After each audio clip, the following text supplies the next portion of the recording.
Assalamualaikum, teman-teman semua. Selamat datang di channel Ilma Story HD. Tempatnya cerita-cerita penuh makna dan inspirasi.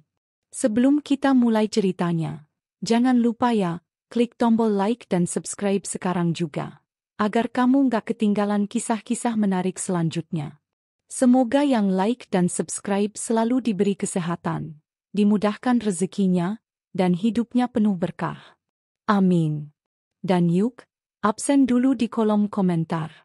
Tulis kamu nonton dari daerah mana. Biar kita tahu, Ilma Story HD ditonton dari seluruh penjuru Indonesia, bahkan dunia. Kalau sudah siap, ini dia kisahnya. Mentari pagi menyelinap pelan-pelan di sela-sela tirai kaca gedung perkantoran 15 lantai yang menjulang megah di pusat kota Jakarta. Gedung itu dikenal sebagai Menara Adhiraya, rumah bagi berbagai perusahaan besar, mulai dari konsultan keuangan hingga firma teknologi. Lantainya berkilauan, marmernya mengilap, mencerminkan kemewahan dan profesionalisme tempat itu. Di antara lalu lalang para karyawan yang berjalan tergesa dengan jas dan sepatu mengkilat, ada satu sosok sederhana yang selalu datang paling pagi, Pak Raffi, petugas kebersihan senior yang telah mengabdi di gedung itu selama lebih dari 7 tahun. Pak Raffi bukan petugas kebersihan biasa. Setiap pagi pukul 5:30, ia sudah tiba, mengenakan seragam biru tua dengan celana panjang yang sudah mulai pudar warnanya. Wajahnya teduh, kerutan di ujung matanya mencerminkan usia dan ketulusan. Ia menyapu lantai lobi dengan hati-hati, membersihkan kaca pintu masuk dengan penuh semangat, seolah marmer dan kaca itu adalah bagian dari rumahnya sendiri. Baginya, menjaga kebersihan gedung bukan sekadar pekerjaan, tapi panggilan hati. Ia hafal nama hampir semua satpam dan office boy. Sesekali ia menyapa karyawan yang datang lebih pagi, dan beberapa di antaranya membalas dengan senyum atau anggukan sopan. Ada juga yang tak mempedulikannya sama sekali.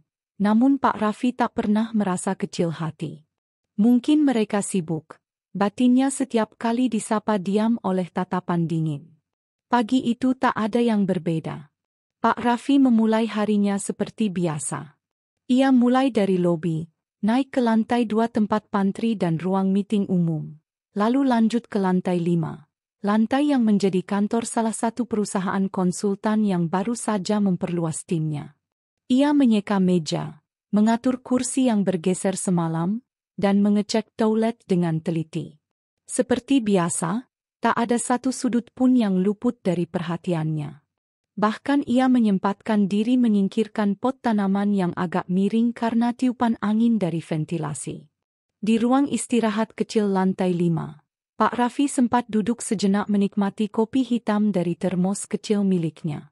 Ia menatap keluar jendela besar yang menghadap ke arah timur kota, melihat lalu lintas yang mulai padat. Di tangannya, ada roti isi sederhana bekal dari istrinya yang kini sakit-sakitan di rumah. Walaupun hidupnya tak berkelimpahan, ia tetap bersyukur. Alhamdulillah, masih bisa kerja. Anak pertama sebentar lagi lulus kuliah, gumamnya lirih dengan mata berkaca-kaca. Senyuman Pak Raffi tak pernah gagal membuat suasana pagi di kantor jadi terasa hangat. Bagi beberapa staf senior yang telah lama bekerja di sana, kehadiran Pak Raffi adalah bagian dari rutinitas yang tak tergantikan. Beberapa kali, manajer lama di lantai 3 bahkan memujinya dalam rapat karena ketelitiannya dan konsistensinya dalam bekerja. Ia tidak banyak bicara, tapi selalu tahu kapan harus membantu, kapan harus menyingkir. Namun, suasana hangat itu perlahan mulai berubah seiring hadirnya beberapa karyawan baru. Gedung itu kini diisi oleh lebih banyak wajah muda, ambisius, dan sebagian di antaranya kurang peduli dengan sekitar. Mereka datang dengan gadget terbaru, tas bermerek, dan seringkali berjalan tanpa menoleh, apalagi menyapa petugas kebersihan. Salah satu dari mereka adalah seorang gadis cantik bernama Tiara, yang baru mulai bekerja di perusahaan lantai 5 sejak sebulan lalu. Tapi kisah tentang Tiara akan dimulai nanti, di episode yang berbeda. Hari itu, Pak Raffi kembali menunaikan tugasnya dengan tenang dan penuh tanggung jawab. Ia tak menyadari bahwa keseharian damainya itu perlahan mulai terancam. Di balik lobi yang bersih dan tangga yang mengkilap, ada dinamika baru yang mulai mengguncang kedamaian yang selama ini ia jaga. Namun untuk pagi ini, semuanya masih tenang. Para karyawan berlalu lalang, beberapa menyapa Pak Raffi dengan sekilas senyum. Satpam bernama Pak Yono, yang bertugas di pintu utama, sempat berseloroh. Pak Raffi, kalau nggak ada Bapak, gedung ini nggak ada yang senyum loh. Pak Raffi hanya tertawa kecil. Ah, saya cuma tukang pel, Pak Yono. Yang penting bersih. Pukul 9 pagi, suasana gedung sudah penuh dengan kesibukan. Telepon berdering di banyak meja, rapat mulai digelar di berbagai ruangan, dan aroma kopi dari pantry menyatu dengan wangi parfum mahal para karyawan. Di tengah hiruk-pikuk itu, Pak Raffi menyapu bagian selasar depan lift dengan hati-hati. Ia tak mau ada noda atau debu yang tertinggal. Ia percaya bahwa gedung yang bersih bisa membuat siapapun yang bekerja di dalamnya merasa nyaman dan dihargai. Tiba-tiba terdengar suara sepatu hak tinggi berdetak cepat dari arah belakang. Langkah itu berhenti mendadak. Pak Raffi menoleh dan tersenyum sambil menurunkan pelnya dari lantai. Maaf, Mbak, pelnya masih basah, ucapnya sopan. Wanita muda itu hanya melirik sekilas, tak berkata apa-apa, lalu berjalan memutar ke sisi lain. Pak Raffi tak merasa tersinggung. Ia sudah biasa menghadapi berbagai karakter orang. Ia percaya bahwa pekerjaan yang dilakukannya dengan hati akan tetap dihargai oleh Yang Maha Melihat, meski manusia kadang lupa caranya menghargai sesama. Hari itu berlalu seperti biasa. Tak ada yang istimewa, tak ada yang mencolok. Pak Raffi menyelesaikan tugasnya, kemudian pulang menjelang sore. Di rumah, ia disambut senyum lemah istrinya yang duduk di kursi rotan sambil menyulam. "Capek, Pak?" tanya istrinya lembut. "Capeknya hilang kalau lihat ibu senyum begini," jawab Pak Raffi sambil duduk dan melepas sepatu kerjanya. Di meja, anak bungsunya sedang belajar menggambar sambil sesekali melirik ke arah televisi. Rumah kecil itu sederhana, tetapi dipenuhi kehangatan. Pak Raffi mencium kening istrinya dan berkata, "Doakan ya, semoga kerjaan lancar terus." Sang istri mengangguk sambil tersenyum. "Insya Allah, Pak. Tuhan pasti jaga orang baik seperti Bapak." Pak Raffi tak menyangka bahwa hanya dalam waktu 2 hari dari hari itu, ia akan menjadi pusat perhatian, bukan karena kerja kerasnya, tetapi karena perlakuan tidak adil yang akan mengubah seluruh jalan hidupnya. Tapi untuk malam itu, ia bisa tidur nyenyak. Dunia masih terasa baik. Orang-orang masih ramah. Dan rezeki masih cukup. Di luar rumahnya yang mungil, hujan turun pelan-pelan, membasahi atap seng dan menenangkan malam. Pak Raffi belum tahu bahwa badai yang lebih besar sedang mendekat, diam-diam, perlahan. Dan semuanya akan bermula dari lantai 5. Pagi itu seperti biasa. Mentari menyinari dinding-dinding kaca Menara Adhiraya. Gedung yang selalu tampak anggun meskipun jam masih menunjukkan pukul 7 pagi. Di lantai dasar, suasana sudah mulai sibuk. Satpam menyambut para karyawan, lift-lift berdenting membuka dan menutup dengan ritme yang teratur. Di antara kesibukan itu, Pak Raffi telah lebih dulu menyelesaikan pekerjaannya di lobi dan mulai naik ke lantai 5 dengan membawa alat pel dan lap microfiber yang sudah ia cuci bersih sejak malam sebelumnya. Lantai 5 dihuni oleh sebuah perusahaan konsultan besar yang sedang naik daun. Mereka baru saja melakukan rekrutmen besar-besaran dan mulai terlihat wajah-wajah baru. Sebagian besar anak muda yang datang dengan gaya trendy dan percaya diri tinggi. Mereka berbicara dalam bahasa campuran Inggris dan Indonesia, memegang laptop tipis, dan tampak selalu terburu-buru, seakan waktu tak pernah cukup. Hari itu, Mata banyak karyawan tertuju pada satu sosok wanita muda yang baru pertama kali muncul di koridor kantor lantai 5. Ia berjalan dengan langkah ringan namun penuh percaya diri. Sepatu hak tinggi merah marun mengetuk lantai marmer dengan ritme tegas. Rambut panjangnya yang dicat coklat kemerahan dibiarkan tergerai. Wajahnya terpoles rapi dengan makeup mahal. Ia mengenakan blus putih berenda dan rok pensil hitam ketat yang menonjolkan postur tubuhnya yang ramping. Tasnya bermerek luar negeri. Siapapun yang melihatnya tahu, ia bukan karyawan biasa. Namanya Tiara Prameswari. Usianya baru 24 tahun.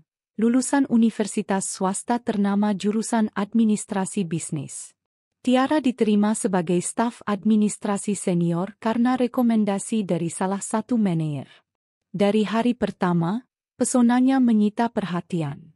Para lelaki muda langsung memperhatikannya dengan mata berbinar. Sementara beberapa pegawai wanita membicarakannya diam-diam, antara kagum dan iri. Namun di balik paras cantiknya, tersembunyi karakter yang belum banyak orang tahu. Tiara tumbuh dalam keluarga terpandang, terbiasa dengan kenyamanan dan standar hidup tinggi. Ia diajarkan bahwa keberhasilan adalah hasil dari status, penampilan, dan koneksi. Ia tidak terbiasa hidup sederhana, apalagi bergaul dengan orang yang dianggapnya dari kelas bawah. Begitu Tiara mulai beraktivitas di kantor, perilakunya mulai memperlihatkan kesenjangan batin antara dirinya dan lingkungan. Ia nyaris tak pernah menyapa OB atau cleaning service. Ia bahkan tampak terganggu saat salah satu satpam menahan pintu lift untuknya, seperti merasa diganggu. Jika ada yang menumpahkan air di pantry, ia akan langsung mengerit dan menekan tombol intercom. Tolong, suruh cleaning service itu ke sini sekarang juga. Di hari ketiganya bekerja, ia secara resmi dikenalkan ke seluruh tim oleh atasannya. Namun saat acara perkenalan itu, Tiara bukannya memperkenalkan diri dengan ramah. Justru membanggakan bahwa ia pernah magang di perusahaan internasional dan menyebut dirinya perempuan yang terbiasa dengan standar tinggi. Beberapa karyawan tersenyum canggung. Sebagian lainnya hanya mengangguk-angguk tanpa semangat. Tapi Tiara tak peduli. Baginya, menunjukkan dominasi sosial adalah hal biasa. Pukul 10 pagi, Tiara berjalan menuju pantry untuk mengambil kopi. Di tangannya sudah ada tumbler berwarna emas, merek luar negeri yang mahal. Ketika ia berjalan melewati lorong utama, ia nyaris menabrak ember pel yang diletakkan di dekat tikungan. Pak Raffi yang tengah membersihkan lantai seketika menyadarinya. "Oh, maaf, Mbak. Saya geser dulu embernya," ucap Pak Raffi gugup sambil buru-buru menarik embernya ke samping. Tiara berhenti, melirik tajam dari ujung rambut sampai ke ujung kaki Pak Raffi. Ia mendesah pelan dengan nada menyebalkan, lalu berkata cukup keras, "Astaga, kamu itu kerja yang bener dong. Ini kantor, bukan pasar tradisional." Beberapa karyawan yang duduk di meja sekitar langsung terdiam. Seorang staf wanita bahkan berhenti mengetik, menoleh dengan wajah kaget. Tapi Tiara tetap berdiri dengan kedua tangan di pinggang dan wajah mencibir. Pak Raffi tertegun sejenak. Ia tidak biasa dibentak seperti itu, apalagi di depan banyak orang. Tapi ia tetap menunduk dan meminta maaf lagi. "Maaf, Mbak. Saya salah. Nanti saya lebih hati-hati." Tiara melangkah melewati lorong dengan langkah keras dan suara sepatu yang menghentak, meninggalkan suasana yang hening dan canggung. Beberapa karyawan saling pandang. Salah satu pria berbisik pada temannya, "Over banget sih itu celek. Masa Pak Raffi dimarahin kayak gitu cuma gara-gara ember?" Sementara itu, Pak Raffi berdiri di sudut lorong, memegang gagang pelnya erat-erat, mencoba menahan rasa malu yang tiba-tiba menyergapnya. Ia tak pernah dibentak seperti itu sebelumnya. Bahkan manajer tertinggi pun selalu memperlakukannya dengan hormat. Ia menghela napas panjang dan kembali bekerja seperti biasa. tapi sorot matanya kini sedikit berbeda. Masih ada senyum di wajahnya, tapi lebih lelah dari biasanya. Sebuah luka kecil telah tertanam di hatinya. Bukan luka fisik, melainkan luka harga diri. Dan entah siapa yang tahu, ternyata kejadian singkat itu tidak luput dari perhatian. Salah satu karyawan, seorang pegawai magang yang kebetulan duduk di dekat pantry, tanpa sengaja merekam kejadian itu lewat ponsel. Ia awalnya hanya ingin merekam kesibukan kantor untuk membuat video dokumentasi internal. Tapi insiden itu terekam cukup jelas. Suara keras Tiara, sikapnya yang arogan, dan wajah Pak Raffi yang tertunduk. Video itu tidak langsung disebarkan. Tapi seperti bara kecil di ujung kayu kering, kejadian itu menyimpan potensi besar untuk membakar apapun yang menyentuhnya. Karyawan itu menyimpannya dalam galeri. Belum tahu apa yang akan dilakukannya nanti. Namun ia merasa, suatu saat, mungkin rekaman itu akan bermanfaat. Hari terus berjalan, tetapi sejak hari itu, Tiara semakin memperlihatkan sikapnya yang merendahkan orang lain. Ia tidak segan menyuruh satpam membawakan barang pribadinya, dan bahkan sempat menyindir resepsionis karena terlalu murahan menurut standar gayanya. Sementara Pak Raffi terus bekerja seperti biasa. Ia mencoba menepis rasa sakit hatinya.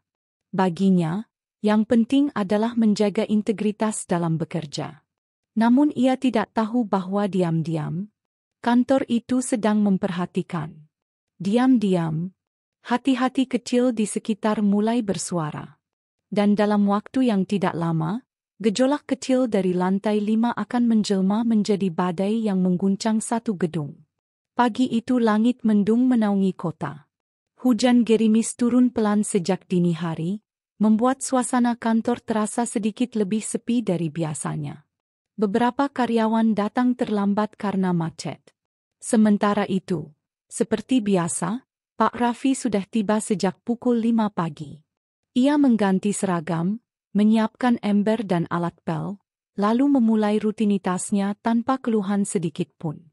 Meski tubuhnya sudah tak sekuat dulu, semangatnya tetap menyala. Karena bagi Pak Raffi, bekerja adalah bentuk ibadah. Hari itu ia mendapat jadwal membersihkan lantai 5 lebih awal. Ketika jam menunjukkan pukul 8, sebagian karyawan sudah mulai berdatangan. Lantai masih agak licin setelah ia pel. Maka ia sengaja meletakkan ember dan pel di sudut lorong dekat pantry, agar tidak mengganggu jalan. Tak lama kemudian, suara sepatu hak tinggi yang khas terdengar mengetuk lantai marmer. Tiara datang dengan payung lipat berwarna putih di tangan. Rambutnya masih agak lembab.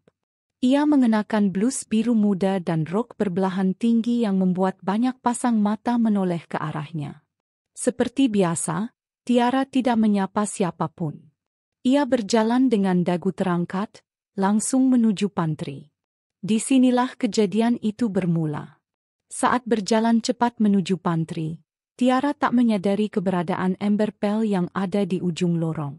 Ember itu tidak menghalangi jalan utama, tapi letaknya cukup dekat ke jalur pejalan. Tiara menoleh ke layar ponselnya sambil berjalan dan hampir saja tersandung.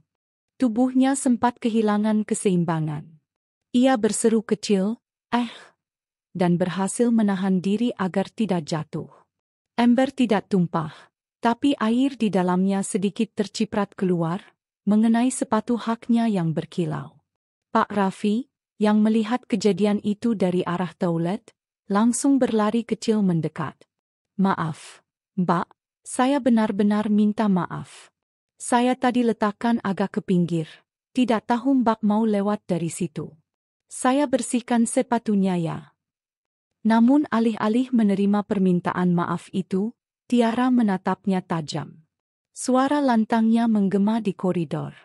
"Kamu ini kerja pakai mata nggak sih? Ember kok ditaruh sembarangan.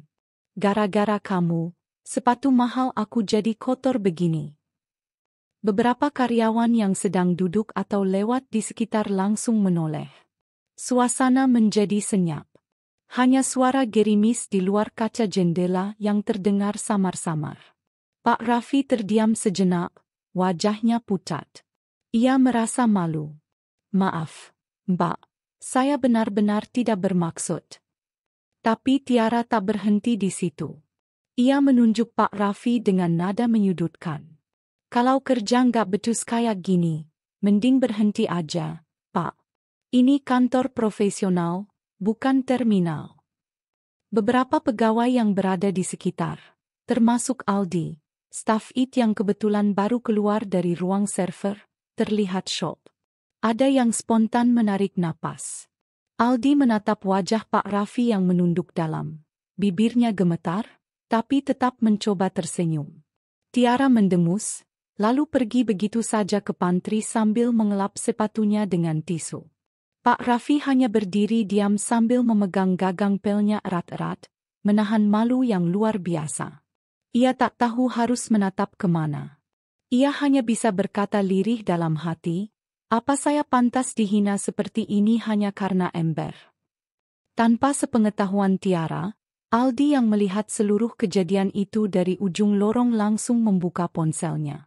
Ia mengakses rekaman CCTV lewat aplikasi internal kantor.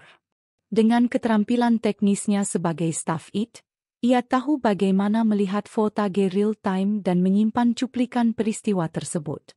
Ia mendownload bagian ketika Tiara hampir tersandung, lalu melihat sendiri bagaimana ember itu sebenarnya tidak menghalangi jalur, dan Tiara hanya terlalu sibuk dengan ponselnya. Aldi menghela napas berat. Ia tahu betul siapa Pak Raffi.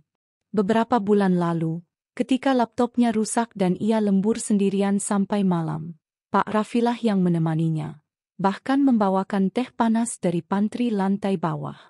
Kalau semua orang kayak Pak Raffi, pikirnya, dunia nggak bakal segelap ini. Beberapa pegawai mulai bergumam satu sama lain. Ada yang kasihan, ada yang tak berani bicara, ada pula yang hanya bisa menggelengkan kepala.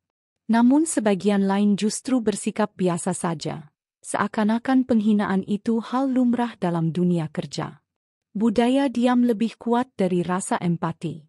Siang harinya, di kantin gedung lantai dasar, beberapa pegawai mulai membicarakan kejadian itu. Tadi pagi Tiara marahin Pak Raffi.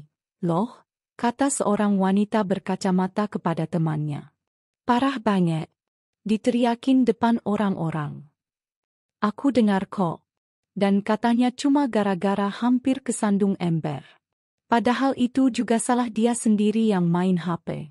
Sahut temannya sambil menyeruput es kopi. Suara itu menyebar cepat. Bahkan satpam di pos depan dan resepsionis sudah mendengarnya sore itu. Namun belum ada tindakan apapun. Tiara tetap berkeliling kantor seperti biasa, tampak puas dengan dirinya sendiri. Ia bahkan sempat tertawa di pantry bersama dua pegawai pria yang mengaguminya, seolah tak terjadi apa-apa. Sore harinya, saat hendak pulang, Pak Raffi pamit pada petugas administrasi yang mencatat kehadiran cleaning service. Wajahnya tetap ramah, tapi langkah kakinya lebih berat dari biasanya. Sesampainya di lobi, ia menyempatkan diri menyapa satpam. Pak Raffi, sehat ya? Tanya Pak Yono sambil tersenyum. Pak Raffi membalas dengan anggukan. Iya, Pak.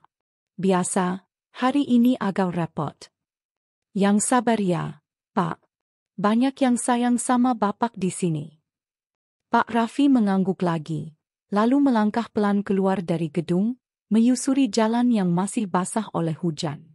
Ia tak tahu, malam ini akan ada seseorang yang mengunggah rekaman itu ke grup internal kantor, diam-diam, tanpa nama.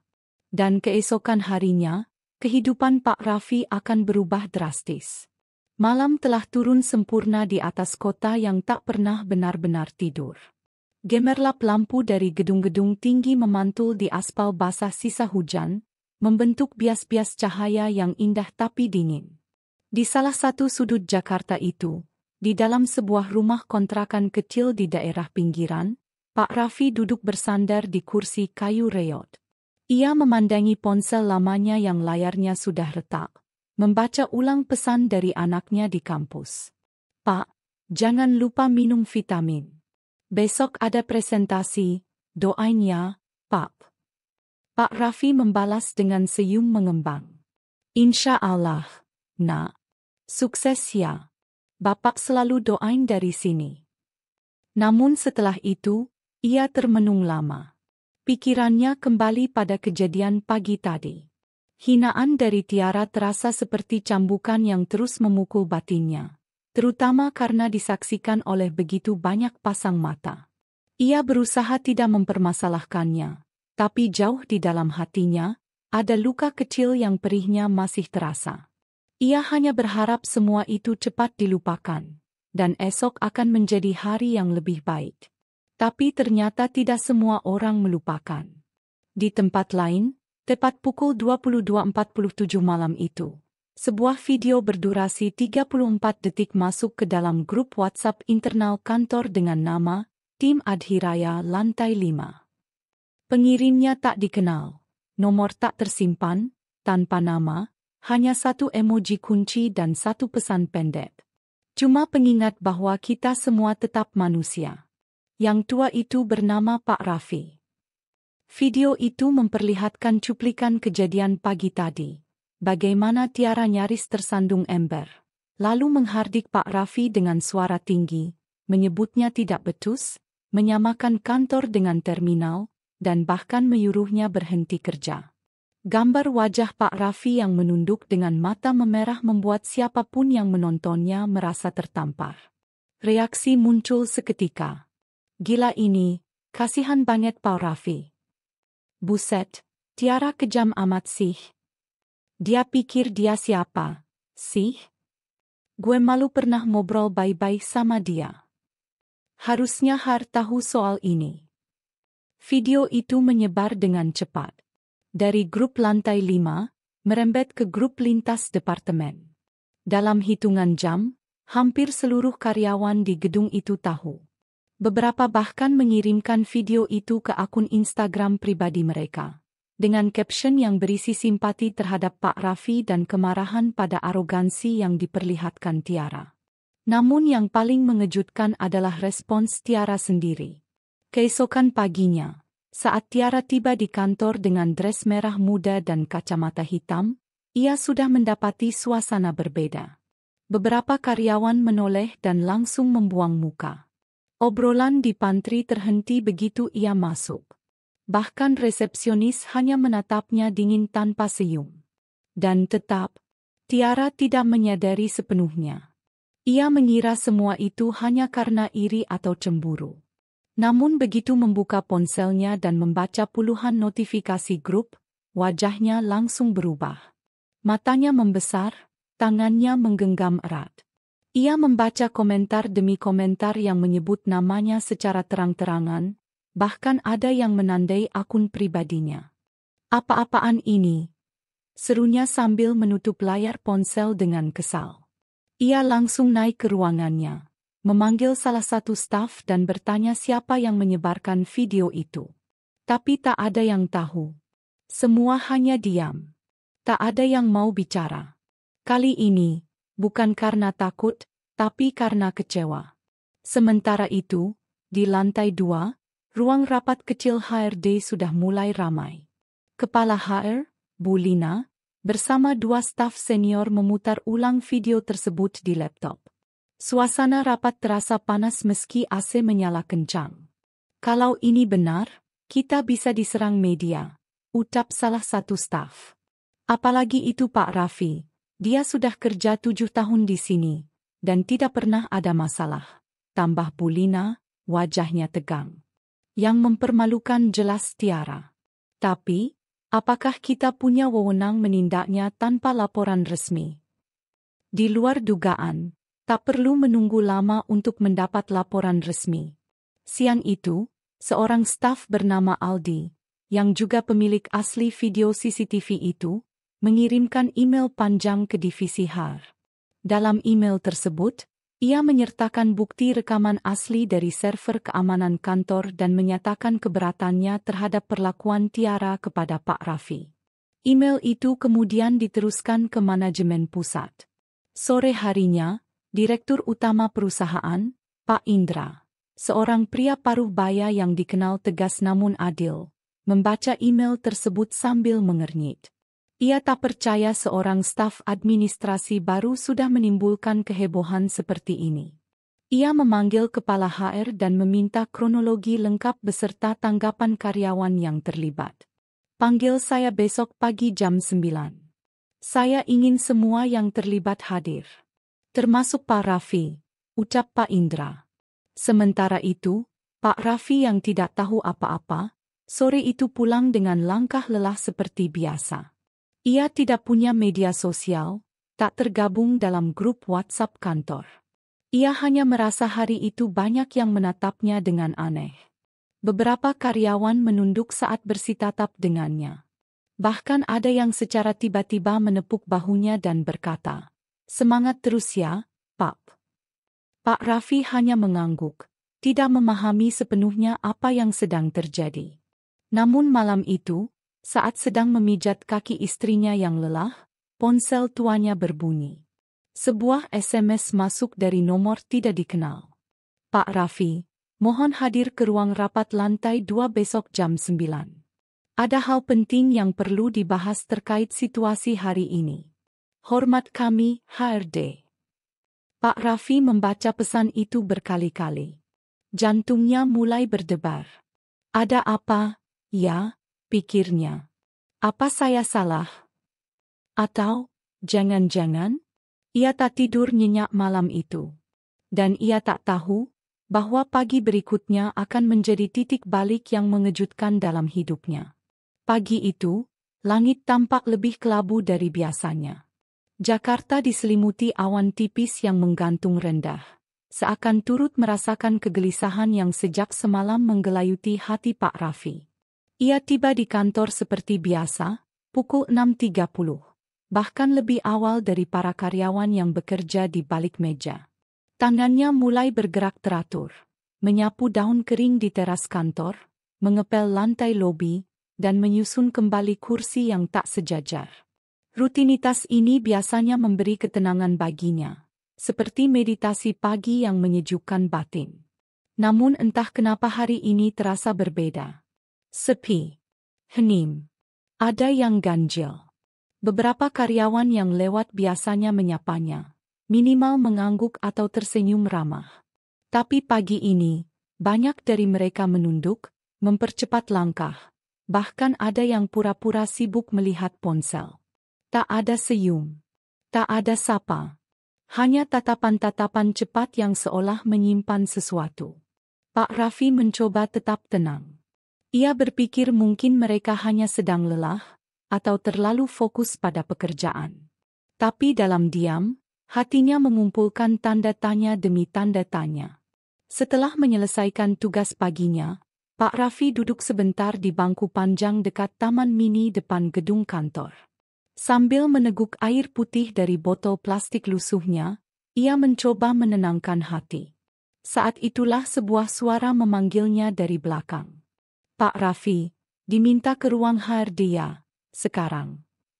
Pak Raffi menoleh dan mendapati salah satu staf magang berdiri canggung. Wajahnya tampak bingung, seperti tidak enak menyampaikan pesan itu. "Saya? Ke HRD?" tanya Pak Raffi, memastikan. Staf itu hanya mengangguk dan cepat-cepat pergi tanpa penjelasan lebih lanjut. Dengan langkah perlahan dan hati yang mulai tak tenang, Pak Raffi menuju lantai 2, tempat divisi Human Resources berada. Ia tak pernah masuk ke sana selama 7 tahun bekerja sebagai petugas kebersihan. Ruangan itu terasa asing dan dingin baginya. Sesampainya di depan pintu kaca bertuliskan Human Resources Department, ia mengetuk pelan. "Masuk, Pak," terdengar suara dari dalam. Pak Raffi melangkah masuk. Di ruangan itu sudah duduk 3 orang. Bu Lina, Kepala HRD, Pak Dito, Asisten Manajer, dan seorang staf senior yang tidak begitu ia kenal. Suasana ruangan begitu hening, dan ketiganya menatap Pak Raffi dengan ekspresi sulit dijelaskan. Antara formal, tegam, tapi juga seperti menyimpan sesuatu yang berat. "Silakan duduk, Pak Raffi," ujar Bu Lina dengan nada datar. Pak Raffi duduk pelan. Tangannya diletakkan di atas pangkuan, berusaha tetap tenang meski dadanya berdegup keras. Ia tidak tahu apa yang akan dibahas. Apakah ini terkait dengan ember pagi itu? Atau ada yang mengadukan pekerjaannya? Bu Lina menarik napas, lalu membuka map di hadapannya. Pak Raffi, mohon maaf sebelumnya. Kami telah menerima laporan dari salah satu staf administrasi mengenai ketidaknyamanan kerja akibat insiden yang terjadi di area lobi kemarin pagi. Pak Raffi mengerit bingung. Ketidaknyamanan, Bu? Maaf, saya tidak mengerti. Laporan tersebut menyebutkan bahwa Bapak dianggap tidak menjalankan pekerjaan dengan benar dan membahayakan karyawan lain. Bahkan hampir mencelakakan staf karena kelalaian saat bekerja. Pak Raffi menggeleng pelan. Maaf, saya tidak pernah berniat seperti itu. Saya pikir embernya sudah saya geser. Namun Bu Lina tak memberikan kesempatan lebih. Dengan mempertimbangkan kenyamanan karyawan dan efektivitas lingkungan kerja, perusahaan memutuskan untuk memberhentikan Bapak dari posisi saat ini. Hari ini adalah hari terakhir Bapak bekerja di sini. Kami akan memberikan kompensasi sesuai peraturan. Sejenak, waktu seperti berhenti. Pak Raffi mematung. Dadanya sesak. Ia bahkan merasa telinganya berdenging, seperti tak percaya apa yang baru saja ia dengar. Ia ingin bicara, ingin menjelaskan, ingin bertanya, tapi semuanya macet di tenggorokan. Ia menatap satu persatu wajah di depannya. Tak ada yang berani menatap balik, kecuali Bu Lina yang berusaha tampak profesional. Di luar ruangan, beberapa staf tampak mengintip dari balik kaca, termasuk Tiara, yang berdiri sambil menyilangkan tangan di dada, senyum tipis di sudut bibirnya. Ia terlihat puas, seolah kemenangan telah diraihnya. Pak Raffi berdiri perlahan, membungkukkan badan dalam-dalam. Terima kasih atas kesempatan kerja selama ini, Bu. Saya mohon maaf jika ada salah. Assalamualaikum. Ia keluar dari ruangan dengan langkah lemah, namun kepala tetap tegak. Seluruh kantor seperti membisu.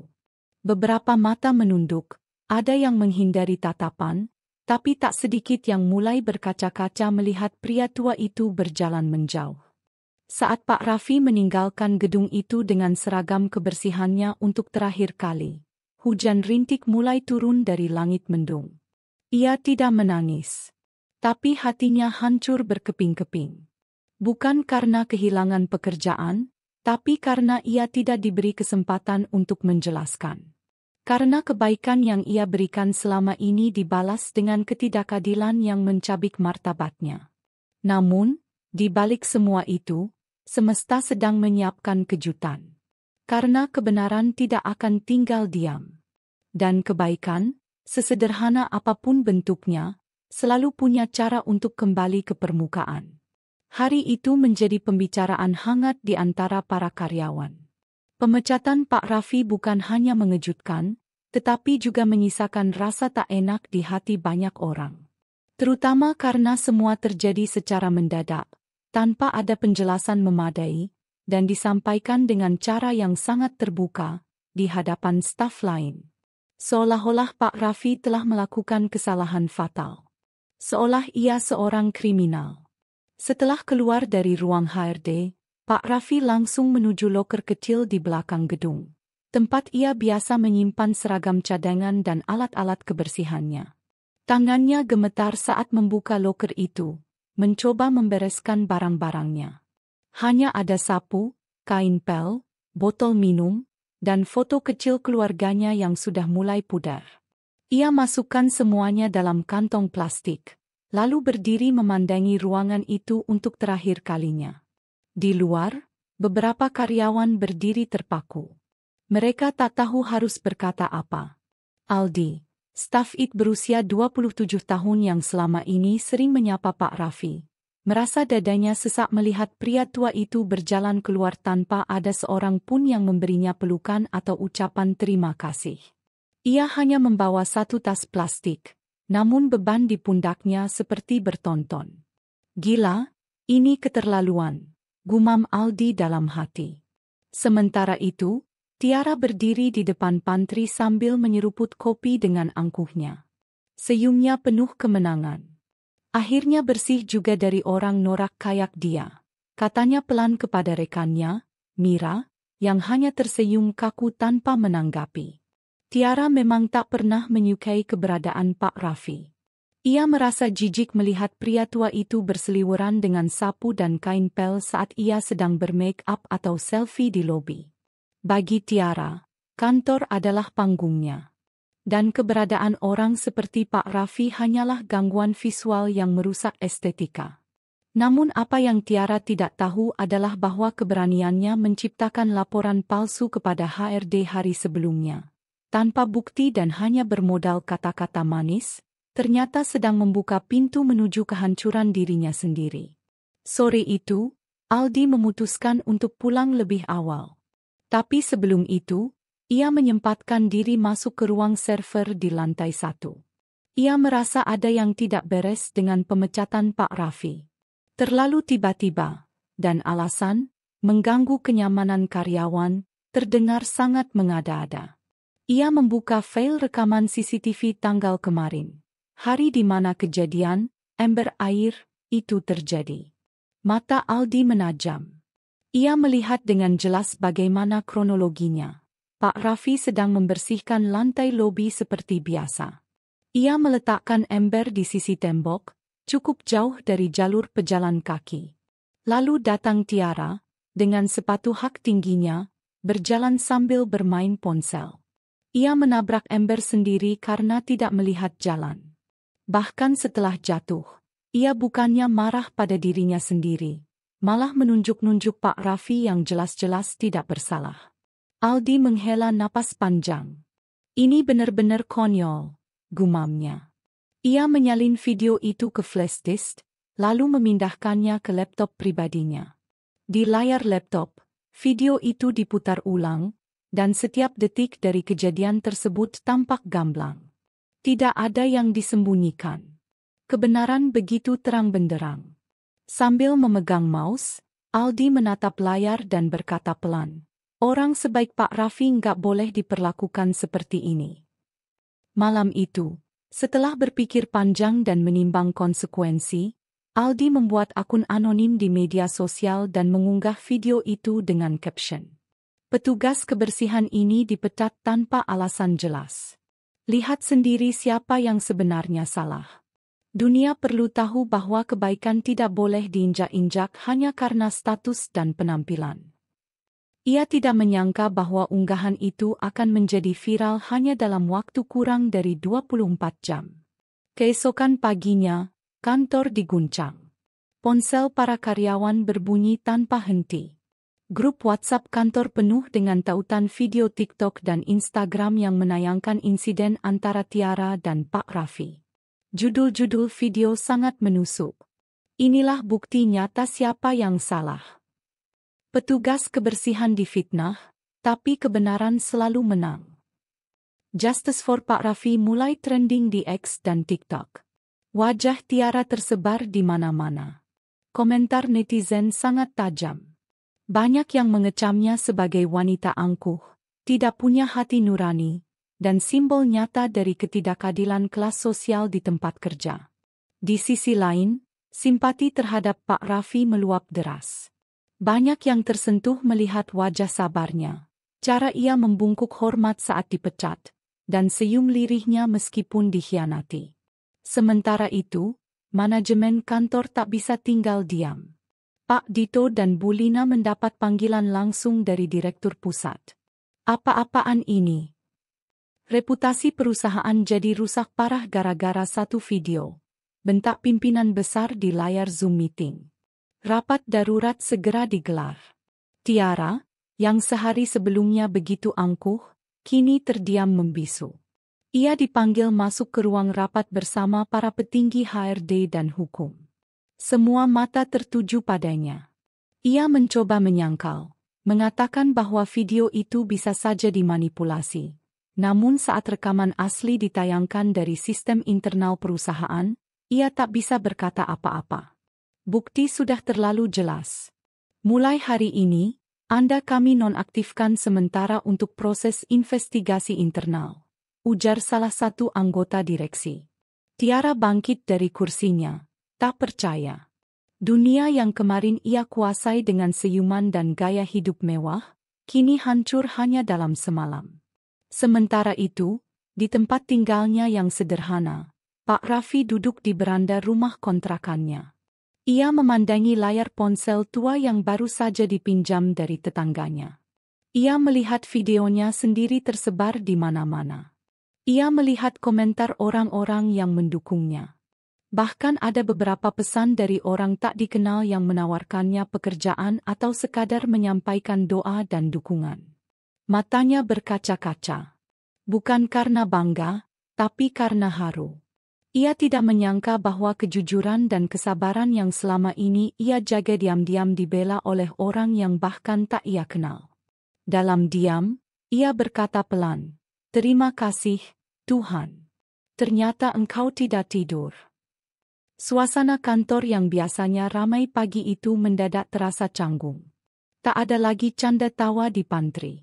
Tak ada lagi suara ketikan cepat dari meja Tiara yang biasanya sibuk dengan laptop dan ponselnya.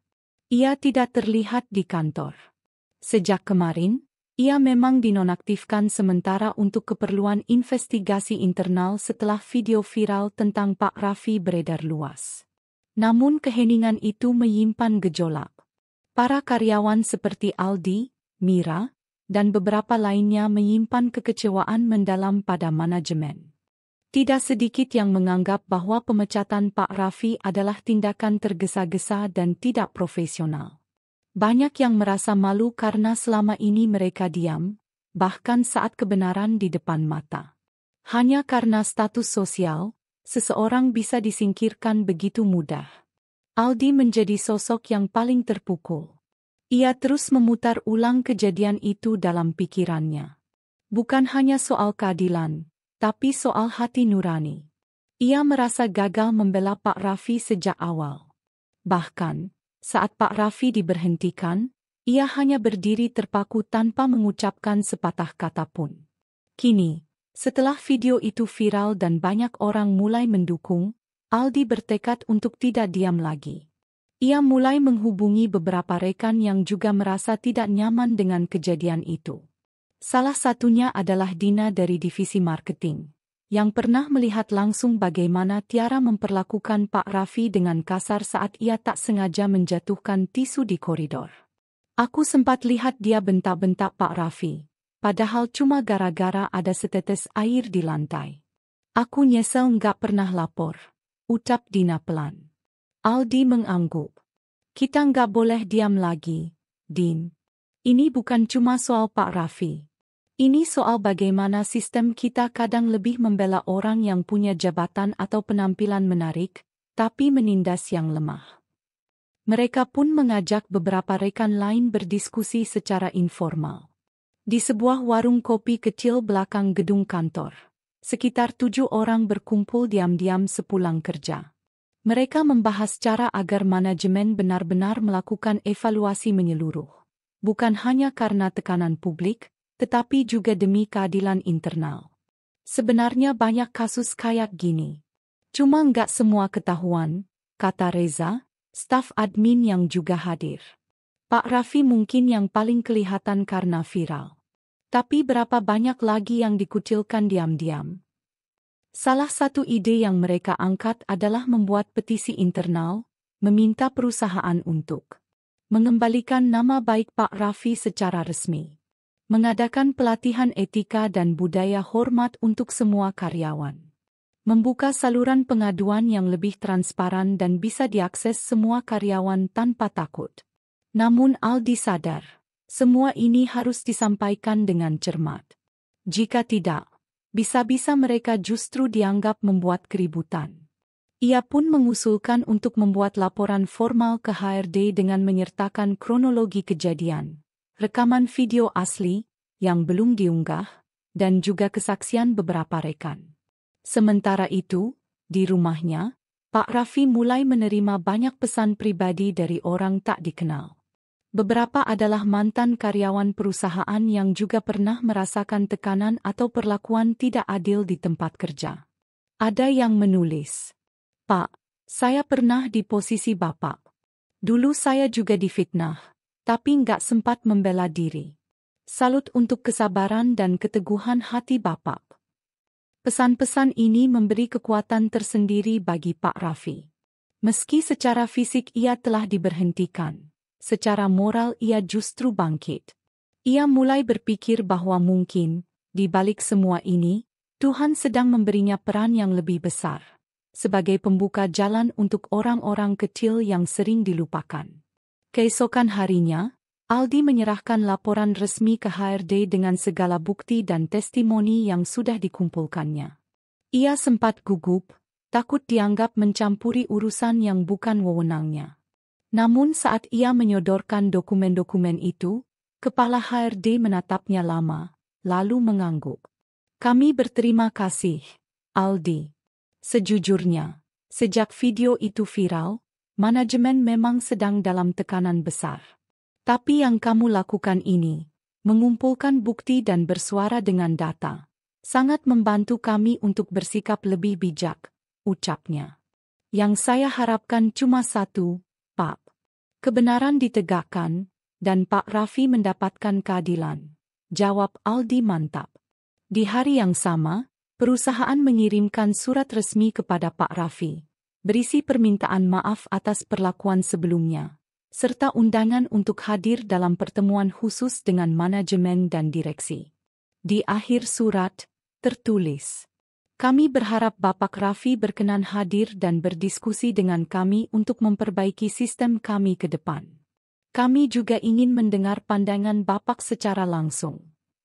Pak Raffi membaca surat itu dengan tangan sedikit gemetar. Ia tak tahu harus senang atau sedih. Namun satu hal yang ia rasakan, dunia memang tidak selalu adil, tapi selalu ada orang-orang baik yang diam-diam memperjuangkan keadilan.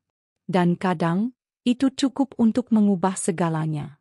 Malam itu, Aldi memandang langit dari balkon kosannya. Ia merasa lega.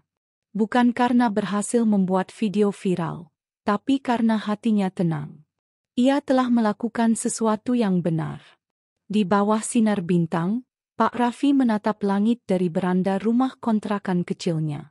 Dalam doa yang lirih, ia berkata, "Kalau Tuhan izinkan, aku ingin berdiri bukan sebagai orang yang dilukai, tapi sebagai seseorang yang memaafkan."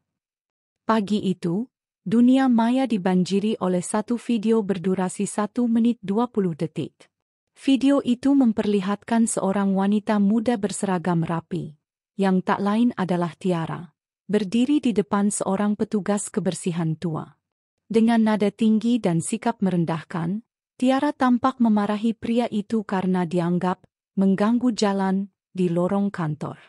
Tapi dalam video itu pula, terlihat jelas bahwa justru Tiara yang berjalan sambil bermain ponsel, dan tak sengaja menabrak ember pel lantai. Pria tua itu, Pak Raffi, dalam video terlihat tetap membungkuk sopan, memohon maaf meski jelas bukan dia yang bersalah. Dalam beberapa jam, video itu menembus angka 500.000 penayangan, lalu menyentuh angka 2 juta menjelang sore. Netizen bereaksi keras. Tagar keadilan untuk Pak Raffi mulai menggema di berbagai platform. Komentar demi komentar bermunculan, mulai dari rasa simpati, kemarahan, hingga seruan boikot terhadap perusahaan tempat Tiara bekerja. Ini tahun berapa? Masih ada aja orang yang merasa lebih tinggi dari petugas kebersihan. Pak Raffi, semoga Tuhan membalas kesabaran Bapak. Sudah saatnya perusahaan besar belajar menghormati semua level karyawan. Media-media online cepat menangkap isu ini. Judul-judul berita mulai berseliweran. Viral. Petugas kebersihan diperlakukan tak adil, publik marah besar.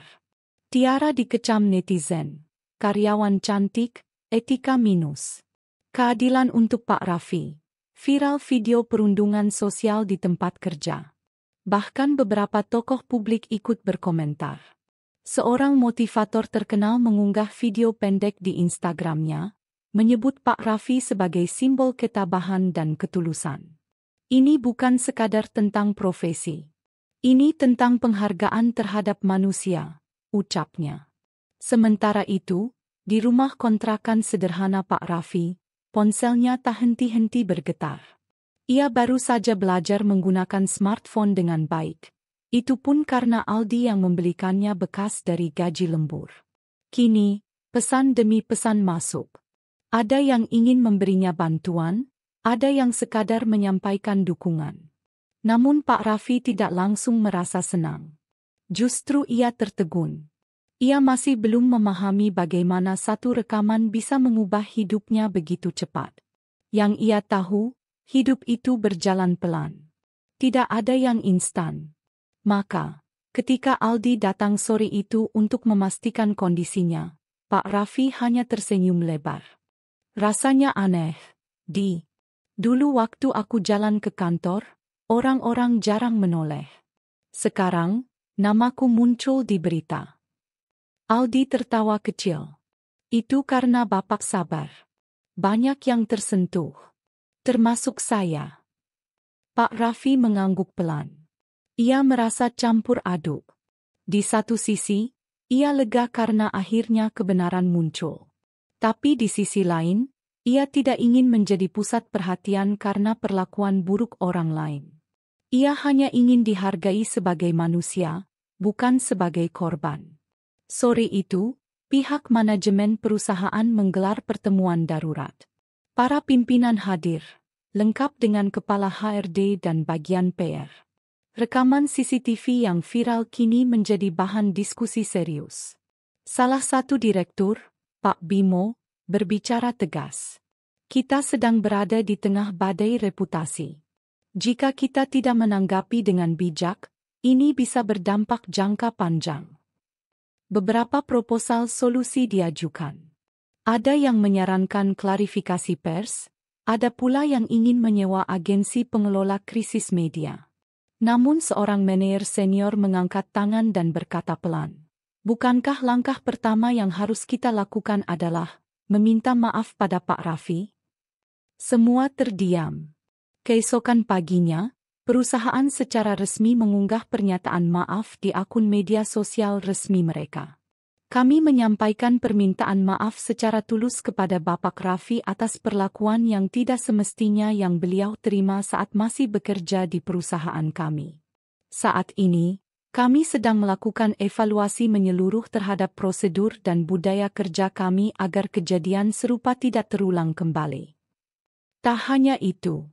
Mereka juga mengirimkan undangan resmi kepada Pak Raffi untuk datang ke kantor dan berdiskusi langsung dengan direksi. Surat itu juga disampaikan secara langsung oleh dua staf dari HRD yang datang ke rumahnya dengan sopan dan penuh hormat. Pak Raffi menatap surat itu lama. Ia tidak segera menjawab. Bukan karena marah atau ragu. Ia hanya ingin memastikan bahwa ia datang bukan sebagai orang yang diundang karena viral, tetapi sebagai manusia yang memang layak dihormati. Di tempat lain, Tiara mulai merasakan akibat dari perbuatannya. Akun media sosial pribadinya dibanjiri komentar tajam. Ia menonaktifkan semua akun, bahkan dikabarkan mengambil cuti tanpa keterangan. Beberapa teman kantornya pun mulai menjaga jarak. Tak sedikit yang terang-terangan mengatakan bahwa apa yang ia lakukan sudah melampaui batas. Malam itu, Aldi mengirimkan pesan kepada Pak Raffi. "Pak, besok Bapak enggak sendirian. Saya dan beberapa teman kantor akan ikut ke perusahaan. Kami ingin mendampingi Bapak. Karena selama ini, Bapak yang jaga kantor buat kami semua. Sekarang giliran kami jaga Bapak." Pak Raffi tersenyum membaca pesan itu. Air matanya mengalir pelan. Ia merasa, akhirnya, yang selama ini ia lakukan, menjaga kebersihan, menyapa semua orang dengan sopan, tidak pernah mengeluh, tidak sia-sia. Pagi berikutnya, langkah kaki Pak Raffi memasuki gedung kantor yang dulu memecatnya tanpa penjelasan. Tapi kali ini, Ia masuk bukan dengan kepala tertunduk. Ia mengenakan kemeja putih bersih dan celana kain terbaik yang ia miliki. Di belakangnya, Aldi dan beberapa staf berdiri, mendampingi dalam diam yang penuh hormat. Dan di lobi gedung itu, semua mata kini menoleh padanya. Tapi bukan karena iba, melainkan karena hormat.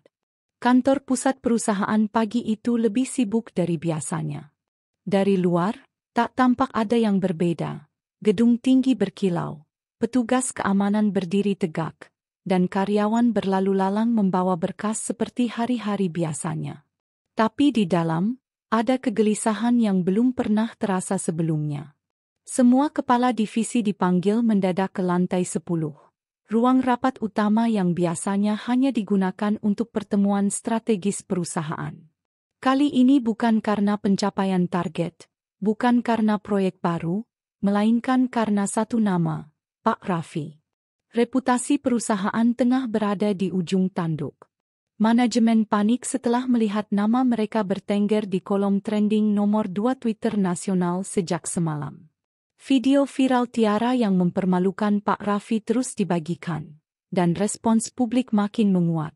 Tuntutan keadilan, pemboikotan, bahkan tekanan dari lembaga pengawas tenaga kerja untuk membuka penyelidikan. Rapat dimulai pukul 9 waktu Indonesia Barat. Duduk di ujung meja adalah Pak Bimo, Direktur Operasional.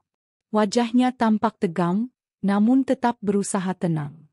Di sebelahnya duduk Bu Lydia, Kepala HRD, yang sejak kemarin malam tak henti-henti menerima telepon dari pemegang saham. Baik, buka Pak Bimo dengan suara dalam, kita sudah berada di krisis citra. Ini bukan sekadar masalah internal, ini menyangkut kepercayaan publik. Dan yang paling disorot adalah bagaimana kita menangani perlakuan terhadap karyawan bernama Raffi. Suasana ruangan hening. Tidak ada yang berani berbicara duluan. Hingga akhirnya seorang manajer PR mengangkat tangan. Kami menyarankan pernyataan maaf yang lebih personal. Bukan hanya dari perusahaan, tapi juga dari direksi. Dan kami pikir, kita harus mengundang kembali Pak Raffi. Untuk apa? Tanya salah satu kepala divisi. Untuk meminta maaf langsung. Dan untuk memulihkan nama baiknya. Usulan itu awalnya mendapat penolakan dari beberapa pihak. Ada yang berpendapat bahwa mengangkat kembali Pak Raffi ke perusahaan bisa dianggap sebagai bentuk kekalahan manajemen. Tapi tekanan publik, bahkan dari internal sendiri, khususnya dari kalangan junior staff, tak bisa diabaikan. Mereka mengancam mogok kerja jika perusahaan tidak mengambil sikap yang adil. Akhirnya, rapat ditutup dengan keputusan penting. Manajemen akan memanggil kembali Pak Raffi, meminta maaf secara terbuka di depan seluruh karyawan, dan memulai evaluasi menyeluruh terhadap budaya kerja perusahaan. Langkah ini bukan semata-mata untuk menyelamatkan citra, tapi juga karena ada dorongan hati nurani yang mulai tumbuh di antara para pimpinan. Beberapa dari mereka, meski diam, sebenarnya telah lama merasa bahwa budaya kerja di kantor terlalu kaku, terlalu hierarkis, dan tak jarang menindas para pekerja lapis bawah. Di tempat lain, Pak Raffi duduk di ruang tamu kontrakannya, mengenakan baju rapi. Di depannya, Aldi dan 3 orang karyawan lainnya, 2 pria dan 1 wanita, menemaninya. Jadi ini undangannya?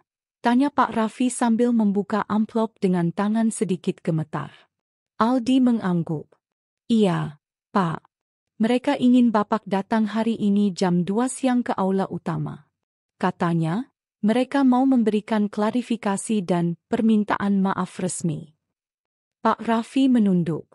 Perasaannya campur aduk. Ia belum pernah diperlakukan seperti ini sebelumnya. Dulu, ia hanya datang, mengepel, menyapu, dan pulang. Kadang, ia tak dianggap ada. Tapi kini, justru perusahaan besar mengundangnya kembali secara resmi, dengan hormat. Kalau saya datang, saya tidak ingin dendam. Saya hanya ingin didengar, ucapnya pelan. Aldi tersenyum. Dan itu, Pak, sudah lebih dari cukup. Pukul 14 tepat, aula utama kantor dipenuhi seluruh karyawan dari berbagai divisi. Ruangan yang biasanya digunakan untuk pelatihan kini berubah menjadi tempat pengakuan dan pertobatan. Di barisan depan duduk para pimpinan. Di tengah panggung kecil, mikrofon telah disiapkan. Saat Pak Raffi masuk didampingi Aldi dan beberapa karyawan lainnya, seluruh ruangan spontan berdiri. Tepuk tangan menggema. Beberapa bahkan menahan air mata. Bagi banyak karyawan, Pak Raffi bukan sekadar petugas kebersihan. Ia adalah sosok yang selalu menyapa dengan ramah, membantu tanpa diminta, dan menyebar ketenangan hanya dengan senyuman. Pak Bimo berdiri dari kursinya, mengambil mikrofon. Bapak Ibu sekalian, hari ini adalah hari yang sangat penting. Kami di jajaran direksi ingin mengakui bahwa telah terjadi kekeliruan dalam proses internal kami. Kami telah bersikap tidak adil kepada salah satu anggota keluarga besar perusahaan ini, Bapak Raffi. Ia menoleh kepada Pak Raffi yang duduk di sisi kanan panggung. Semua mata tertuju padanya. Bapak Raffi, atas nama perusahaan ini, saya memohon maaf yang sebesar-besarnya. Kami salah karena tidak mendengarkan Bapak. Kami salah karena membiarkan seseorang dihukum tanpa kebenaran yang jelas. Kami salah karena buta oleh sistem yang tidak manusiawi. Mulai hari ini, kami berjanji akan memperbaiki semuanya. Suasana berubah haru. Beberapa karyawan menunduk, merasa bersalah karena dulu pun mereka mungkin pernah abai terhadap Pak Raffi. Lalu, mikrofon diberikan kepada Pak Raffi. Ia berdiri perlahan, menatap seluruh ruangan dengan mata yang basah tapi bersinar. Terima kasih untuk sambutannya. Seumur hidup saya tidak pernah membayangkan akan berdiri di ruangan seperti ini dan diberi kesempatan bicara. Saya ini bukan orang besar, bukan orang pintar. Saya cuma orang tua yang kerja karena ingin hidup dengan jujur dan bersih. Ia menoleh ke arah pimpinan. Saya tidak marah. Karena kalau saya marah, hidup saya nggak akan tenang. Tapi saya sedih, karena kadang orang lupa bahwa kita ini semua manusia. Mau kerjanya bersih-bersih, duduk di meja besar, atau pakai jas mahal, tetap manusia. Sama-sama punya hati. Ruangan terdiam. Sunyi. Kata-kata itu menampar semua yang hadir. Tapi saya percaya, kesalahan bisa ditebus. Dan saya percaya, bahwa setiap orang bisa berubah. Termasuk perusahaan ini. Tepuk tangan bergemuruh. Beberapa karyawan berdiri. Ada yang menangis, ada yang tersenyum lega. Hari itu, aula kantor menjadi saksi bukan hanya permintaan maaf, tapi lahirnya budaya baru. Budaya yang lebih manusiawi, lebih adil, dan lebih terbuka. Sore harinya, manajemen mengumumkan beberapa keputusan penting. Pengangkatan Pak Raffi sebagai pengawas kebersihan internal, dengan gaji dan fasilitas yang jauh lebih baik. Evaluasi menyeluruh terhadap kebijakan sumber daya manusia, termasuk pelatihan etika dan anti-diskriminasi. Pendirian Komite Keadilan Internal yang akan memastikan setiap karyawan, apapun jabatannya, memiliki hak yang sama untuk didengar dan diperlakukan adil. Dan satu keputusan lagi yang mengejutkan. Semua staf diwajibkan mengikuti pelatihan, kesetaraan dan rasa hormat, selama 3 bulan ke depan, termasuk jajaran pimpinan. Malam itu, saat Pak Raffi kembali ke rumahnya, ia duduk di teras kecilnya dengan secangkir teh hangat di tangan. Ia menatap langit malam yang cerah. Hatinya tenang. Ia tahu, jalan menuju keadilan kadang harus melalui luka dan sabar. Tapi hari ini, ia telah membuktikan bahwa kebaikan tidak pernah sia-sia. Di meja kecil, ponselnya kembali berbunyi. Kali ini, ada email masuk dari sebuah universitas swasta. Mereka ingin mengundang Pak Raffi sebagai pembicara tamu dalam seminar etika dalam dunia kerja. Pak Raffi tertawa kecil sambil mengelus jenggotnya. Ia tak pernah sekolah tinggi. Tapi kini, justru ia diminta mengajar tentang hal yang paling sederhana dan paling penting, menjadi manusia. Tiara duduk di ruang kerjanya. Namun kali ini bukan dengan kepala tegak atau aura kepercayaan diri yang selama ini menyertainya. Rambutnya yang biasanya ditata sempurna kini diikat seadanya. Wajahnya tampak letih, dan matanya sembab. Ia baru saja membuka media sosial di ponselnya, dan yang ditemukannya bukan lagi pujian seperti biasanya, melainkan gelombang kritik, cercaan, bahkan hujatan yang membuat dadanya sesak. Komentar netizen tak ada ampun. Pantes aja sombong, ternyata cuma modal muka doang. Beginikah perlakuan perusahaan besar ke karyawannya? Malu. Orang kaya gini gak layak kerja dimanapun. Video saat ia menyiram air comberan ke Pak Raffi kini telah ditonton jutaan kali. Tidak hanya di media sosial, beberapa stasiun televisi bahkan menayangkannya dalam program berita mereka sebagai contoh buruk perilaku di lingkungan kerja. Nama Tiara kini bukan lagi identik dengan profesionalisme atau kecantikan, melainkan simbol kesombongan dan kekejaman terhadap orang kecil. Yang membuatnya makin terpukul adalah perubahan sikap rekan-rekan kerjanya. Dulu, mereka selalu menyambutnya dengan hangat, mengajak makan siang, bahkan tak jarang menjilat demi mendapat perhatiannya.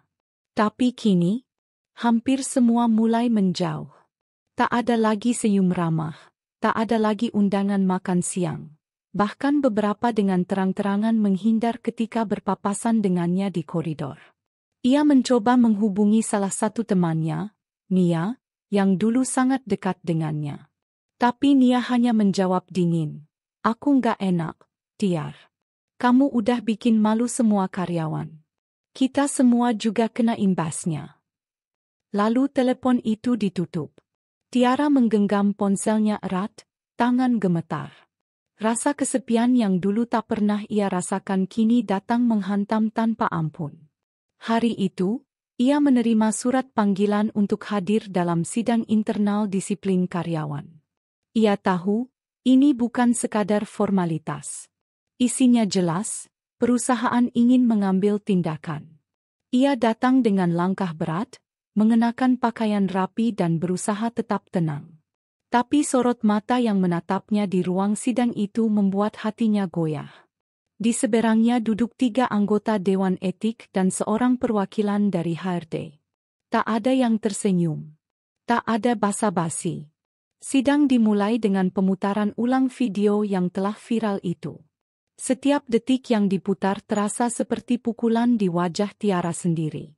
Ia menyaksikan ulang bagaimana ia dengan angkuh berdiri di depan Pak Raffi, melontarkan kata-kata kasar, dan menyiram air comberan dengan penuh penghinaan.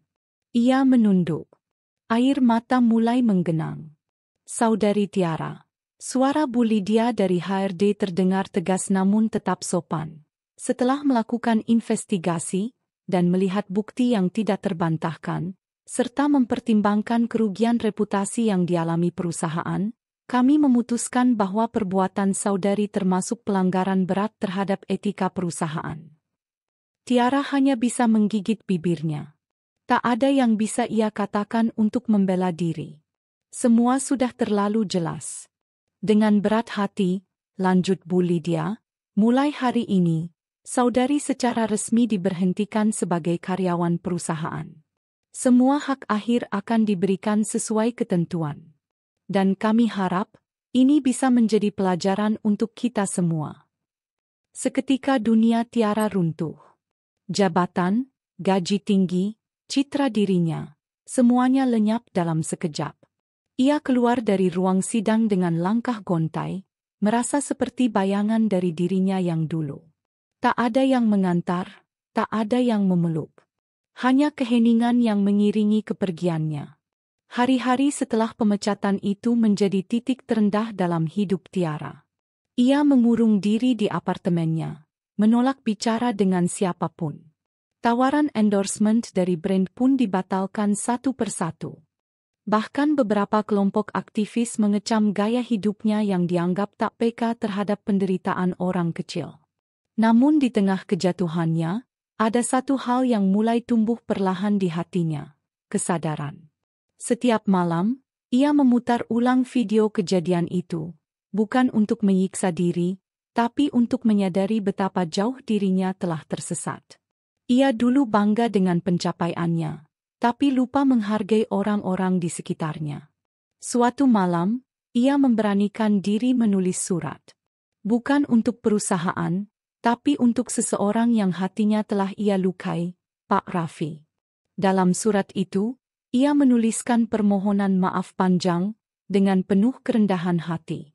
Ia tak berharap dimaafkan, hanya ingin mengatakan bahwa ia menyesal, dan berharap bisa menjadi manusia yang lebih baik. Ia menitipkan surat itu kepada Aldi, yang masih aktif bekerja di kantor. Aldi menerimanya dengan datar, namun berjanji akan menyampaikannya. Pak Raffi bukan orang yang menyimpan dendam, kata Aldi sebelum pergi. Tapi bukan berarti semua bisa dilupakan begitu saja. Tiara mengangguk. Ia tahu, pengampunan bukan sesuatu yang bisa dipaksakan. Sementara itu, hidup Pak Raffi berubah ke arah yang tak pernah ia bayangkan. Setelah kejadian viral itu, banyak pihak mulai meliriknya. Salah satu perusahaan outsourcing besar mengundangnya untuk wawancara, dan dalam waktu singkat, ia diterima sebagai Supervisor Kebersihan Nasional, jabatan yang mengawasi sistem kebersihan di berbagai cabang perusahaan mitra. Tak hanya itu, beberapa kampus dan komunitas etika kerja menghubunginya, meminta ia menjadi pembicara tamu. Mereka melihat kisah Pak Raffi sebagai pelajaran berharga tentang kejujuran, kesabaran, dan harga diri. Meskipun awalnya ia gugup berbicara di depan umum, namun dengan bimbingan dari beberapa dosen muda, Pak Raffi mulai terbiasa. Dan setiap kali ia bicara, suasana menjadi hening. Kata-katanya tidak banyak, tapi tulus. Dan itulah yang membuatnya menyentuh hati banyak orang. Dalam sebuah seminar di universitas ternama, ia berkata, "Saya ini bukan siapa-siapa. Tapi saya percaya, harga diri itu nggak ditentukan dari baju yang kita pakai, tapi dari bagaimana kita memperlakukan orang lain." Kata-kata itu diabadikan dan beredar luas di media sosial. Banyak yang menjadikannya kutipan. Bahkan, ada mural kecil yang dibuat oleh komunitas seniman di Jakarta, bergambar wajah Pak Raffi dengan tulisan, "Hormati sesama, karena kita semua manusia." Suatu hari, di sebuah acara talk show televisi nasional, Pak Raffi diundang untuk menceritakan kisahnya. Di studio yang megah, dengan lampu terang dan kamera dari berbagai sudut, ia duduk di samping presenter terkenal. Presenter itu bertanya, "Pak Raffi, kalau boleh jujur, apa yang membuat Bapak bertahan saat semua orang menghina dan meremehkan?" Pak Raffi tersenyum. "Saya cuma percaya satu hal, Mbak. Bahwa kalau kita jalanin hidup dengan jujur, walau pelan, walau sakit, ujungnya pasti sampai ke tempat yang baik. Saya juga percaya, kebaikan itu seperti air. Kalau sabar, dia bisa menembus batu sekalipun." Penonton di studio memberikan tepuk tangan panjang. Presenter terdiam sejenak, lalu bertanya, "Apa pesan Bapak untuk kita semua?" Pak Raffi menatap kamera, seolah sedang bicara langsung kepada jutaan orang di rumah. "Saya cuma ingin bilang, jangan pernah remehkan orang, sekecil apapun dia di mata kita. Jangan sombong karena jabatan. Jangan buta karena status. Karena di ujungnya, semua itu akan hilang. Yang tersisa cuma satu. Apakah kita pernah jadi manusia yang baik untuk sesama?" Ucapan itu membuat studio sunyi. Tak sedikit yang menitikkan air mata. Dan sejak malam itu, Pak Raffi bukan lagi sekadar pembersih lantai. Ia telah menjadi simbol bahwa setiap manusia, sekecil apapun perannya, pantas dihormati. Kisah Tiara dan Pak Raffi menjadi pembicaraan nasional selama berminggu-minggu. Tiara yang dulu diagungkan kini memilih hidup sederhana, menjauh dari sorotan. Ia mulai bergabung dalam komunitas sosial, membantu kaum marginal, dan mulai belajar memperbaiki dirinya dari bawah. Ia tahu luka yang ditinggalkannya tak akan hilang begitu saja. Tapi setidaknya ia tak lagi berjalan dengan kesombongan, melainkan dengan kerendahan hati. Sementara Pak Raffi, dalam kesederhanaannya, terus menjadi cahaya bagi banyak orang. Ia tetap rendah hati, tetap tersenyum, dan tetap percaya bahwa kebaikan akan menemukan jalannya, meskipun harus melewati jalan panjang, sepi, dan tak selalu mudah. Dan dari lantai-lantai yang pernah ia pel lantai demi lantai, kini namanya terukir di hati banyak orang. Bukan karena kekuatan, bukan karena kekayaan, tapi karena ketulusan dan nilai kemanusiaan yang ia jaga sepenuh hati. Setelah badai besar yang melanda hidupnya, Pak Raffi kembali menjalani hari-harinya dengan tenang dan sederhana. Meski hatinya sempat remuk karena dipecat tanpa kejelasan, ia tak pernah menyimpan dendam. Justru, ketika perusahaan akhirnya memanggilnya kembali setelah insiden video viral itu, ia datang dengan hati yang lapang. Ia tidak menuntut apapun, bahkan menolak saat ditawari kompensasi besar. Saya hanya ingin bekerja dengan tenang dan jujur, Pak, katanya saat itu kepada direktur utama. Ucapannya sederhana, tetapi menampar nurani semua yang mendengarnya. Namun kehidupan memang penuh kejutan. Tidak lama setelah video itu viral dan menjadi perbincangan nasional, banyak pihak tertarik dengan kisah Pak Raffi. Salah satunya adalah seorang CEO dari perusahaan jasa kebersihan nasional yang merasa sangat tersentuh. Kami membutuhkan orang seperti Pak Raffi, bukan hanya sebagai karyawan, tapi sebagai teladan, kata CEO itu ketika menghubungi langsung Pak Raffi melalui telepon. Awalnya, Pak Raffi ragu. Ia tidak terbiasa dengan perhatian besar, apalagi tawaran pekerjaan yang terasa begitu tinggi dibandingkan statusnya selama ini. Tapi setelah diajak bertemu secara langsung dan melihat ketulusan orang-orang di sana, akhirnya ia menerima. Hari pertamanya sebagai supervisor kebersihan nasional terasa sangat asing bagi Pak Raffi. Ia mengenakan seragam khusus dengan lambang perusahaan dan namanya yang disulam rapi di dada kanan.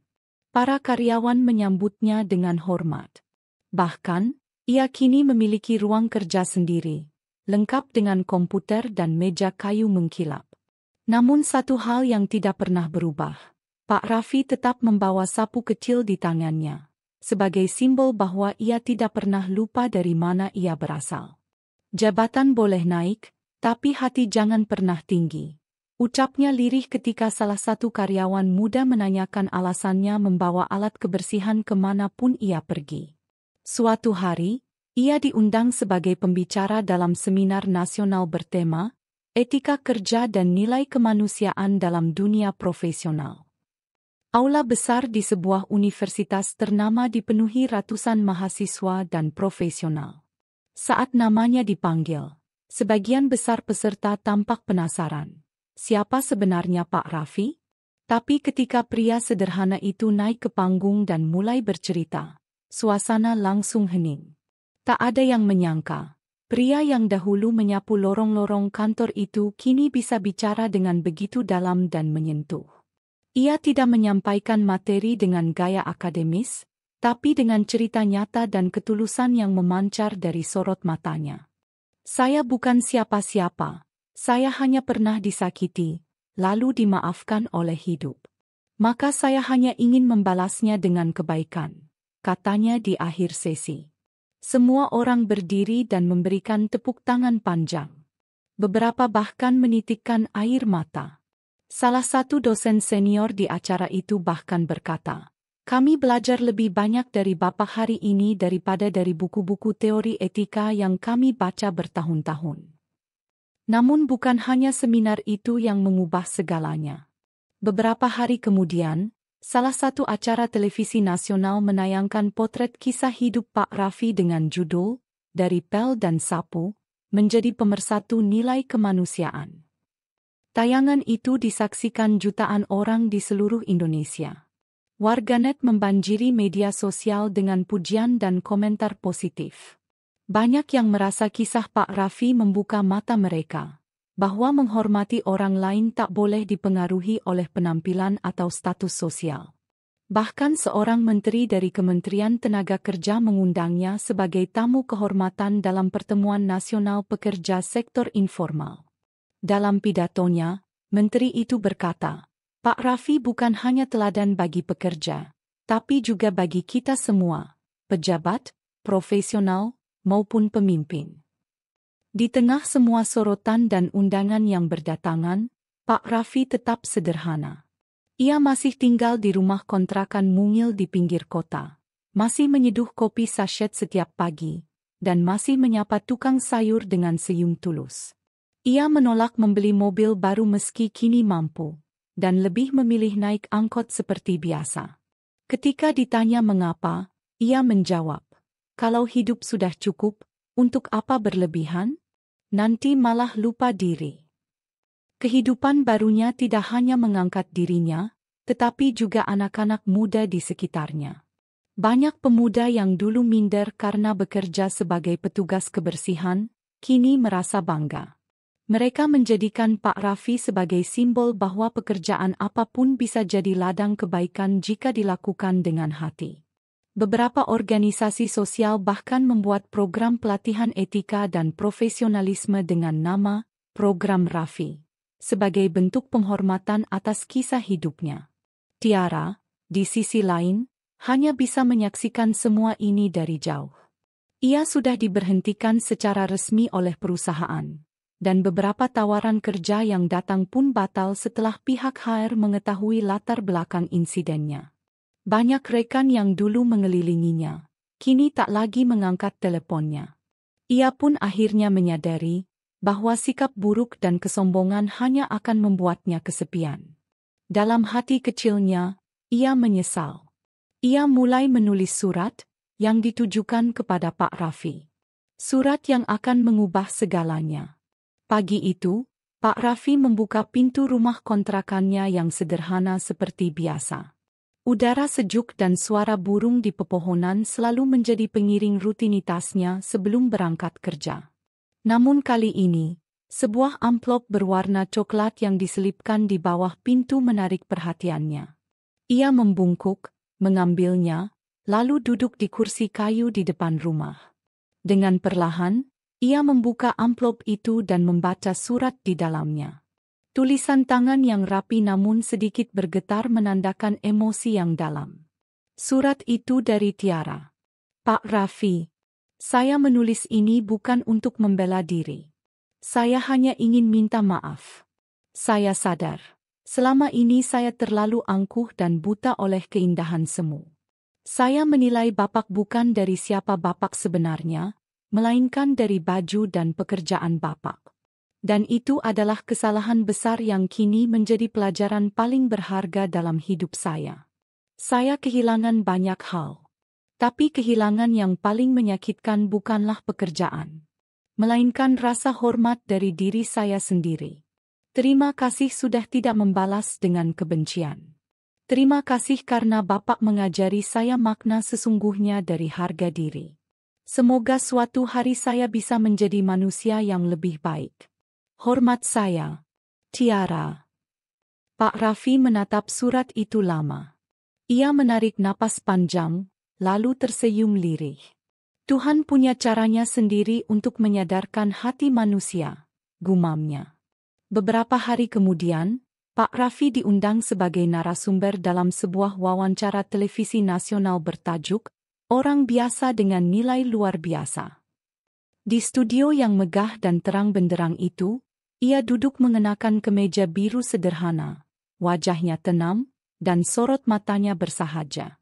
Sang pembawa acara membuka sesi dengan pengantar hangat, menceritakan bagaimana sosok Pak Raffi menginspirasi jutaan orang di seluruh negeri. Pak Raffi, tanya pembawa acara, apa yang Bapak rasakan ketika hidup Bapak berubah begitu drastis, dari seorang petugas kebersihan menjadi figur publik yang dihormati? Pak Raffi tersenyum lembut. Saya tidak pernah merasa berubah. Saya hanya tetap menjalani hidup saya seperti biasa, dengan kejujuran dan kerja keras. Yang berubah mungkin hanya cara orang lain memandang saya. Tapi saya tidak ingin itu membuat saya lupa diri. Ia melanjutkan dengan suara penuh ketenangan.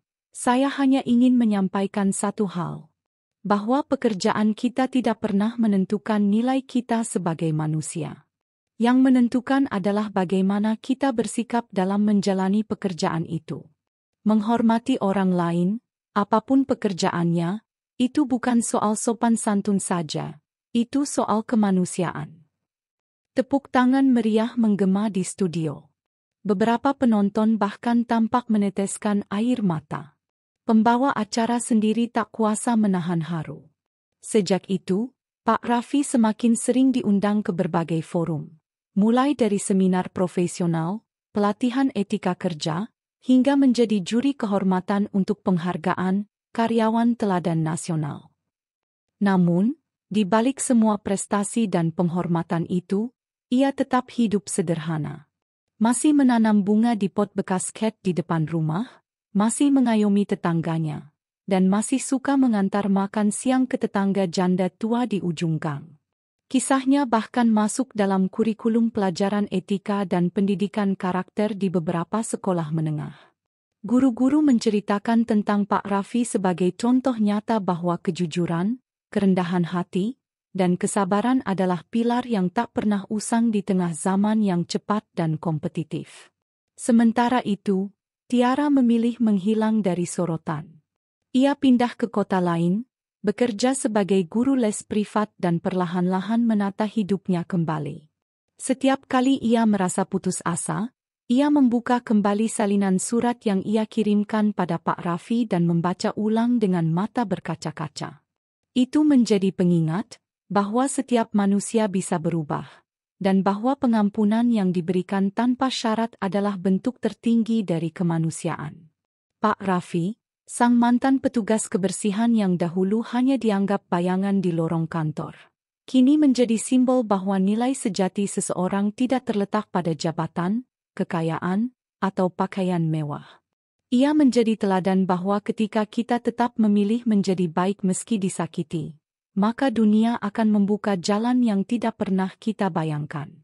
Dan dalam sebuah kalimat yang tertulis di halaman akhir buku biografi yang ditulis tentang dirinya, terdapat pesan sederhana yang merangkum segalanya. Jangan pernah meremehkan seseorang hanya karena dia tampak biasa. Karena mungkin, justru dari dialah kita belajar arti menjadi manusia sesungguhnya.